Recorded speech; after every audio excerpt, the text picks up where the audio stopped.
శక్తి అంతా మీ చేతుల్లోనే ఉంది. మీ తలరాతను రాసేవాడు ఎవరూ లేరు. ఒకవేళ మీరు కష్టాల్లో ఉన్నారంటే దానికి కారణం మీరే. మిమ్మల్ని రక్షించడానికి ఎవరూ రారు. మీ చేతిని పట్టుకుని ఆకాశంలోకి తీసుకెళ్లడానికి మీకంటే భిన్నంగా ఎవరూ లేరు.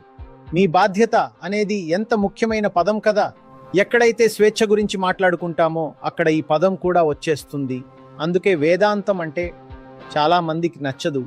ఎందుకంటే అది బాధ్యత అంతా మీపైనే వేస్తుంది.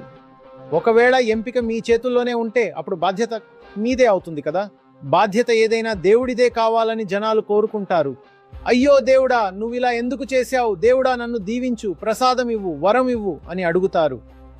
వేదాంతం చెప్తుంది, ఈ పిల్లల మాటలు పక్కన పెట్టండి అని. బాధ్యత మీదే. ఎవరు ఏమీ చేయలేదు, ఇక ముందు కూడా ఎవరు ఏమీ చేయరు. మీరే అంతా. అహో అహం నమో మెహం. మీరే అంతా.